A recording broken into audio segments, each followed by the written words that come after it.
امیر احمد علوی صاحب کو کہ وہ آئیں اور اپنے الفاظات سے ہمیں نوازیں۔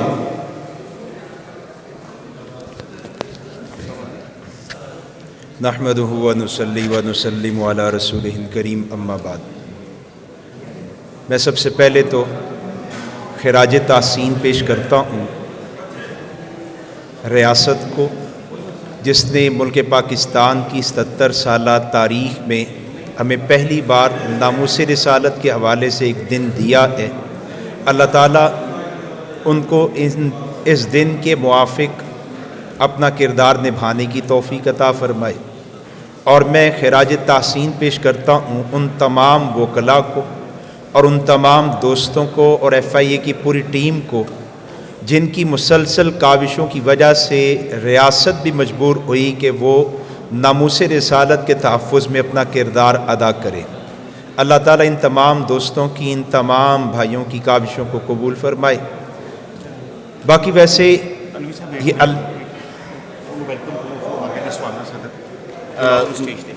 جناب صدر لاہور ہائی کورٹ بار ایسوسی ایشن ملک Asif Naswana advocate supreme court, ان سے گزارش کرتا ہوں کہ اسٹیج پہ تشریف لے آئیں۔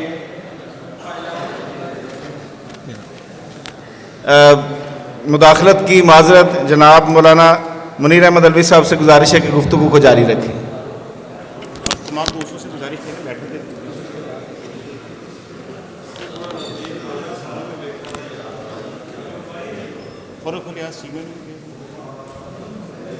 قابل احترام دوستو، میں نے عرض کیا سب سے پہلے تو میں نے خراج تحسین پیش کیا ہے ان تمام دوستوں کو جن کی کاوشوں سے یہ دن آج ہمیں دیکھنا نصیب ہوا، اور ملک پاکستان کے مقتدر ادارے اور ایسے لوگ جو بہت کچھ کر سکتے ہیں وہ نبی کی ناموس کی حفاظت کی طرف متوجہ ہوئے ہیں۔ اللہ رب العزت اس تحریک کو باقاعدہ چلانے کی توفیق عطا فرمائے۔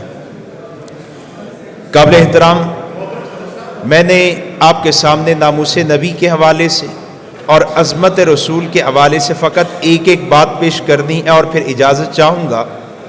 نبی علیہ السلام کی عظمت کے حوالے سے اگر آپ قرآن کا مطالعہ کریں تو آپ کو بخوبی علم ہو جائے گا کہ نبی علیہ السلام کی شان، مقام، عظمت اللہ کے ہاں اتنا بلند و بالا ہے کہ رب العالمین خود ان کے آداب بجا بھی لاتا ہے اور آداب بجا لانے کی دعوت بھی دیتا ہے۔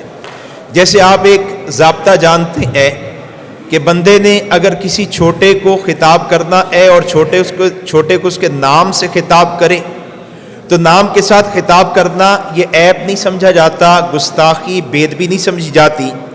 جیسے میں نے اپنے چھوٹے بھائی کو بلانا ہے اور میں اسے نام کے ساتھ بلاؤں، کہوں فہیم میری بات سنو، تو یہ عیب نہیں ہے۔ میں نے اپنی شاگرد کو بلانا ہے اور میں اس کا نام لے کر اسے پکاروں خلیل بات سنو، یہ عیب نہیں ہے۔ اس کی بے اکرامی اور اس کی شان میں کوئی گستاخی، بے ادبی نہیں ہے۔ باپ بیٹے کو نام کے ساتھ پکارے، پیر اپنے مرید کو نام کے ساتھ پکارے، استاد اپنے شاگرد کو نام کے ساتھ پکارے، بڑا بھائی چھوٹے بھائی کو نام کے ساتھ پکارے، عمر میں بڑا، مقام اور مرتبے میں بڑا اپنے سے چھوٹی عمر والے کو نام کے ساتھ پکارے، تو آپ نام کے ساتھ پکارنے کو بے ادبی، بے اکرامی نہیں سمجھتے۔ آپ کہتے ہیں یہ چھوٹا ہے، اس کو نام کے ساتھ پکارا جا سکتا ہے۔ ہاں، اگر کوئی چھوٹا بڑے کو نام کے ساتھ پکارے، بیٹا اپنے باپ کو نام کے ساتھ پکارے، باپ کا نام ہے شبیر احمد اور وہ کہ شبیر احمد بات سنو، اپنے استاد کو نام کے ساتھ پکارا جائے، استاد کا نام ہے سلیم اللہ اور کہا جائے سلیم اللہ بات سنو، تو یہ چھوٹا جب بڑے کو نام کے ساتھ پکارے گا تو آپ کہیں گے یہ بے اکرامی ہے، یہ بے ادبی ہے۔ بڑے کو جب بھی نام کے ساتھ پکارا جائے تو بے اکرامی سمجھی جاتی ہے۔ سارے انبیاء اللہ کی ذات کے سامنے چھوٹے ہیں، اس لیے اللہ نے جب ابراہیم علیہ السلام سے خطاب کیا تو یا ابراہیم کہا، ابراہیم علیہ السلام کی بے اکرامی نہیں۔ اللہ نے جناب آدم سے خطاب کیا تو یا آدم کہا، آدم علیہ السلام کی شان میں گستاخی نہیں۔ اللہ نے جناب نوح علیہ السلام سے خطاب کیا تو یا نوح کہا، بے اکرامی نہیں۔ اللہ نے جناب اسحاق، جناب یعقوب، جناب یوسف، جناب موسیٰ، جناب عیسیٰ جیسے اولو العزم انبیاء سے خطاب کیا تو ان کو بھی یا موسیٰ، یا عیسیٰ، یا نوح نام لے کے اللہ نے مخاطب کیا تو ہم نے کہا یہ بے اکرامی نہیں ہے، چونکہ انبیاء اللہ کے بندے ہیں، مقام اللہ سے کم درجے کے ہیں، اللہ بڑے ہیں، نام کے ساتھ پکاریں گے، بے اکرامی نہیں کہلائے گی۔ اسی طرح اگر اللہ نبی علیہ السلام کو خطاب کرتے اور کہتے یا محمد تو بے اکرامی نہیں تھی، یا احمد بے اکرامی نہیں تھی، لیکن قربان جائے سرکار کی عظمتوں پر۔ آپ قرآن مجید کو شروع کریں الحمدللہ سے والناس تک چلے جائیں، آپ کو کسی ایک جگہ پر بھی نبی علیہ السلام کو نام لے کر خطاب نظر نہیں آئے گا، بلکہ کیا کہا، یا ایھا المدثر، یا ایھا المزمل، طٰہٰ، یاسین۔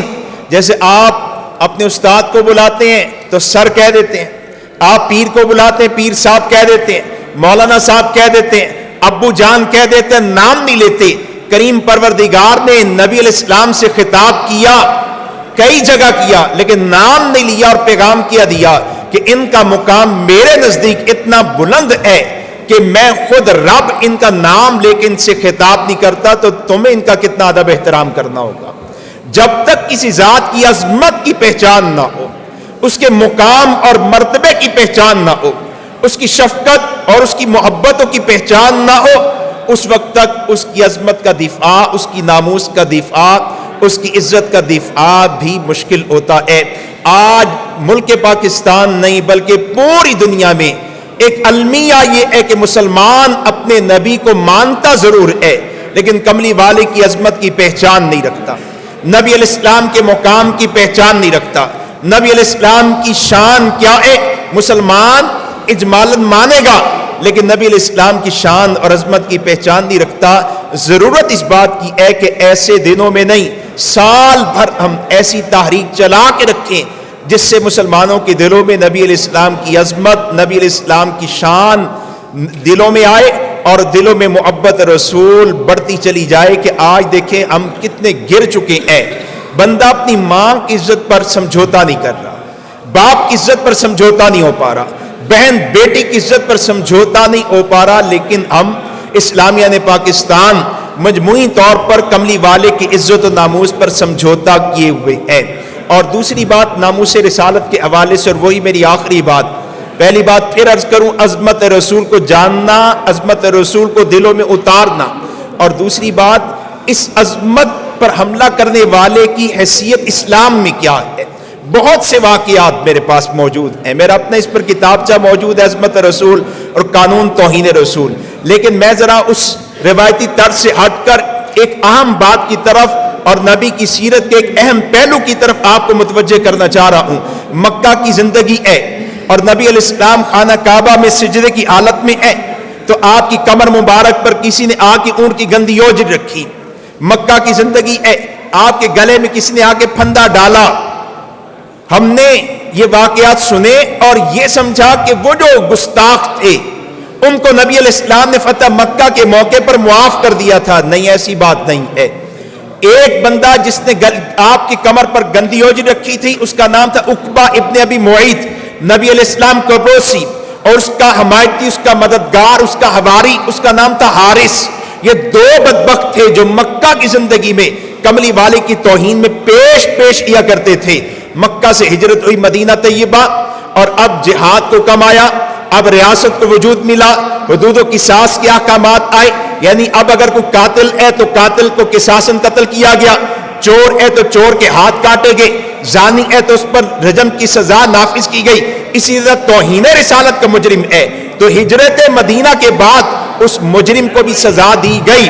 اور اسی میں یہ دو مجرموں کا ذکر بھی ملتا ہے کہ بدر میں مسلمانوں کو فتح ہوئی اور وہاں پر 70 لوگوں کو قیدی بنایا گیا۔ غور سے سنیے گا، 70 لوگ قیدی بنائے گئے۔ اب رب جانتا ہے کہ یہ قیدی، یہ مشرکین مکہ، یہ مدینہ میں پہنچیں گے، صحابہ کا مشورہ ہوگا اور باہمی مشورے کے ساتھ ان کو رہائیاں مل جائیں گی، باہمی مشورے سے رہائیاں مل جائیں گی، یہ تو گھر واپس چلے جائیں گے۔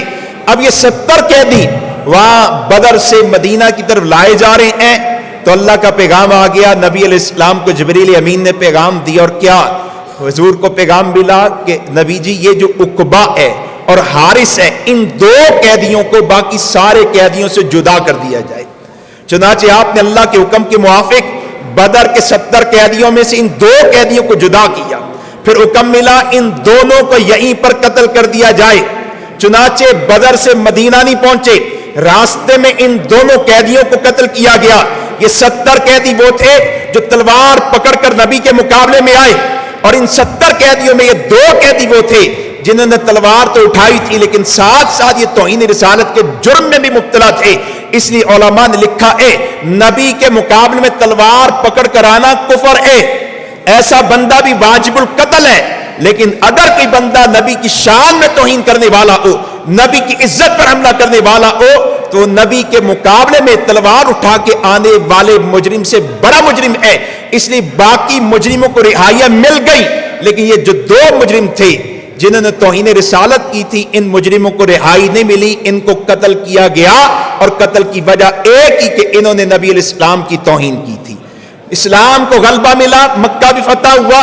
حضرت علی المرتضیٰ جا رہے ایک وادی سے، ایک بندے پہ نگاہ پڑی، بلا لیا ادھر آؤ، تم فلاں بن فلاں ہو؟ اس نے کہا میں فلاں بن فلاں ہوں۔ اسلام لا چکے ہو؟ اس نے کہا نہیں۔ اچھا تم وہی ہو جو مکہ کی زندگی میں حضور کی توہین کرتے تھے؟